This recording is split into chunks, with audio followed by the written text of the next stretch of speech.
கண்ணியமிக்க எல்லாம் வல்ல அல்லாஹு ஜல்ல ஷானஹு வ தஆலாவின் நல்லடியார்களே, அல்லாஹ் ரப்பு சுப்ஹானஹு வ தஆலா அவனை மட்டுமே வணங்க வேண்டும் என்கிற கொள்கையை பிரகடனப்படுத்துவதற்காக வேண்டி இந்த உலகத்தில்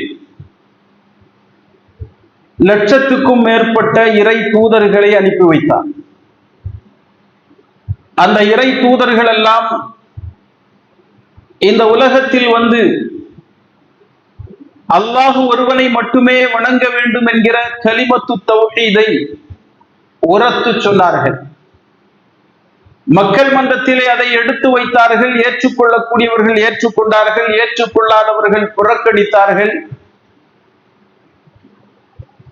அந்த செய்தி மனிதன் தோன்றிய நாள் முதற்கொண்டு கடைசி காலம் வரைக்கும் இருந்து கொண்டே இருக்கக்கூடிய ஒரு செய்தியாகவும் மாறிவிட்டிருக்கிறது. அந்த அடிப்படையில இறை தூதராக அனுப்பப்பட்ட ஈசா அலைஹி ஸலாத்து வஸ்ஸலாம் அவர்கள் சற்றே வேறுபடுகின்றார்கள். இந்த உலகத்தில் அல்லாஹுவினால் அனுப்பப்பட்ட எந்த ஒரு இறை தூதரும் கடவுளுடைய அந்தஸ்துக்கு, தெய்வத்தினுடைய அல்லாஹுடைய அந்தஸ்துக்கு கொண்டு செல்லப்படவில்லை. ஆனால் நபி ஈசா அலைஹி ஸலாத்து வஸ்ஸலாம் அவர்கள் இறைவன் என்றும் இறைவனுடைய மகன் என்றும் அல்லது இறைவனுடைய ஆத்மா என்றும் மூன்றில் ஒரு இறைவன் என்றுமெல்லாம் இறைவனுடைய அந்தஸ்தை கொடுக்கப்பட்டு வணக்கத்திற்குரியவராக மாற்றப்பட்டிருக்கிற அந்த மதத்தை, அந்த மார்க்கத்தை இன்றைக்கு உலகத்தில் வாழக்கூடிய பெரும்பான்மை மக்கள் பின்பற்றுவதை நாம் கண்டு கொண்டிருக்கிறோம். அவர்களுடைய பிறந்த தினமாக அவர்கள் டிசம்பர் மாதத்தினுடைய 25வது தினத்தை குறிப்பிட்டு அதை மிகப்பெரிய ஒரு விழாவாக கொண்டாடி வரக்கூடிய ஒரு, ஏற்கனவே சொன்னது மாதிரி, இறை தூதர்கள் யாருக்கும் இல்லாத ஒரு விசேஷமான அந்தஸ்தை அவர்களுக்கு மனித சமுதாயம் கொடுத்திருக்கிறது. நிச்சயமாக அல்லாஹுடைய தூதர் ஈசா அலைஹி ஸலாத்து வஸ்ஸலாம் அவர்களை பொறுத்த வரைக்கும் அற்புதமான ஒரு பிறவி அவர்கள். அல்லாஹ் ரப்பு சுப்ஹானஹு வ தஆலா தந்தை இல்லாமல் அவர்களை பிறக்க வைத்தார். மரியம் அலைஹி ஸலாத்து வஸ்ஸலாம் அவர்களுடைய கருவிலிருந்து ரப்பு சுப்ஹானஹு வ தஆலா அற்புதமான ஒரு பிறவியாக அவர்களை பிறக்க வைத்தார். திருமறை குர்ஆனிலே 19வது அத்தியாயம் சூரத்து மரியம் என்கிற பெயரிலேயே அவர்களுடைய சரிதத்தை அல்லாஹ் ரப்பு சுப்ஹானஹு வ தஆலா இவ்வாறு சொல்லி காட்டுகிறார்.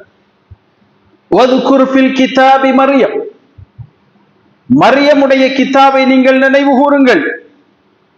இதின் தபதத் மின் அஹ்லிஹா மகானன் ஷர்கியா, அவர் தம்முடைய குடும்பத்தை விட்டும் நீங்கி கிழக்கு பக்கத்தில் உள்ள ஒரு இடத்தில் இருந்த பொழுது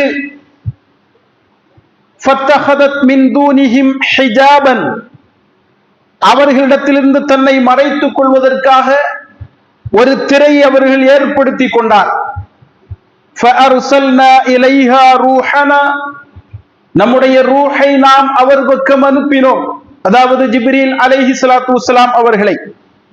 ஃபதமஸ்ஸல லஹா பஷரன் சபிய்யா, அவர் மனிதனுடைய உருவத்திலே, சாதாரண மனிதனுடைய உருவத்திலே அவர்களுக்கு முன்னால் தோன்றுகிறார். காலத், மரியம் கேட்கின்றார்கள், இன்னி அஊது பிர்ரஹ்மானி மின்க இன் குன்த தகியா, உன்னிடத்திலிருந்து நான் ரஹ்மானான படைத்த இறைவனிடத்திலே பாதுகாப்பு தேடுகின்றேன், நீ இறையச்சம் உடையவனாக இருந்தால் மாறிவிடு என்று சொல்லி தனக்கு பக்கத்திலே கண்ட அந்த மனித உருவத்தை மரியம் அலைஹி ஸலாத்து வஸ்ஸலாம் ஸலாத்து வஸ்ஸலாம் அவர்கள் எச்சரிக்கின்றார்கள். கால அவர் சொன்னார், இன்னமா அன ரசூலு ரப்பிகி, நான் உன்னுடைய ரப்புடைய தூதனாக வந்திருக்கிறேன். லி அஹப லகி குலாமன் ஸகியா, உனக்கு பரிசுத்தமான ஒரு மகனை அல்லாஹ் நன்கொடை அளிப்பதற்கு விரும்பி இருக்கிறான். காலத், அந்த பெண்மணி கேட்டார்கள், மரியம் கேட்டார்கள், அன்னா யகூனு லீ குலாமுன், எனக்கு எப்படி ஒரு மகன் உண்டாக முடியும்? வலம் யம்சஸ்னி பஷருன், எந்த ஒரு மனிதனும் என்னை தீண்டவில்லை, எந்த ஒரு ஆணும் என்னை தீண்டவில்லை. வலம் அகு பகியா, அதே போன்று நடத்தை பிசகியவளாகவும் நான் இல்லை. இந்த நிலைமையில் நான் எப்படி கருத்தரிக்க முடியும் என்று மரியம் அலைஹி ஸலாத்து வஸ்ஸலாம் கேட்கின்றார்கள். கால, அவர்கள் ஜிப்ரீல் சொல்கின்றார்கள், கதாலிகி, அப்படித்தான். கதாலிகி கால ரப்புகி, உன்னுடைய ரப்பு சொல்கின்றான், ஹுவ அலைய ஹய்யினுன், அந்த ரப்புக்கு இது மிக மிக லேசான ஒரு காரியமாகும்.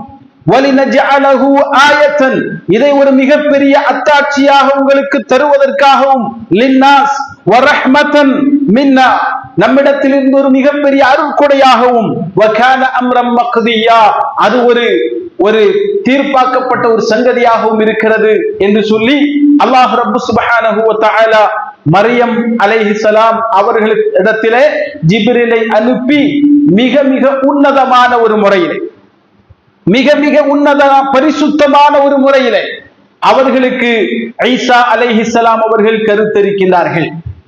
ஈசா அலைஹிஸ்ஸலாம் அவர்களை இவ்வளவு சிறப்பாக அல்லாஹ் ரப்புல் ஆலமீன் நாளை மறுமை வரைக்கும் உள்ள மக்கள் நினைவு கூறத்தக்க விதத்திலே அற்புதமான ரீதியில் அவர்களுடைய பிறவியை ஏற்படுத்தி இருந்தார்.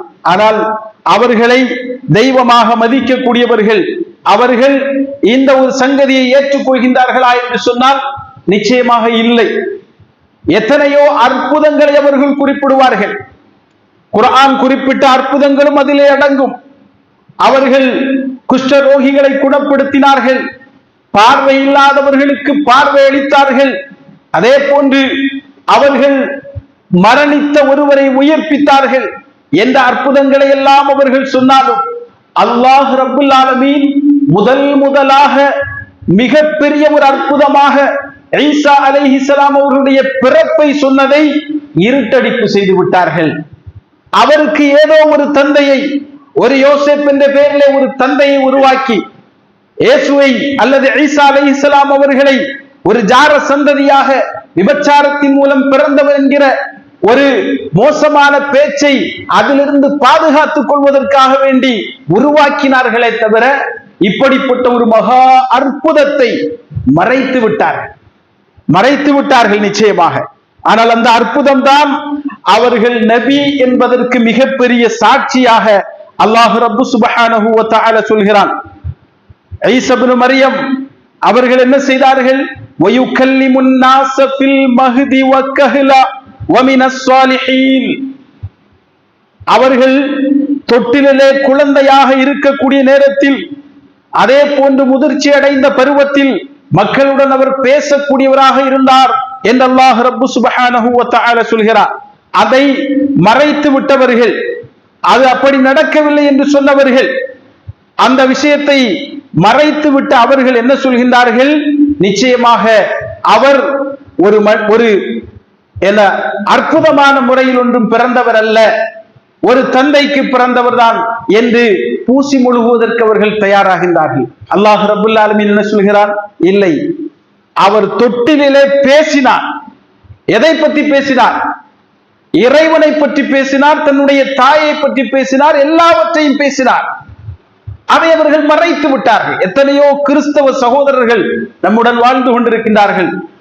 நாம் அவர்களுக்கு நிச்சயமாக இந்த வெளிச்சத்தை எடுத்து காட்ட வேண்டும்.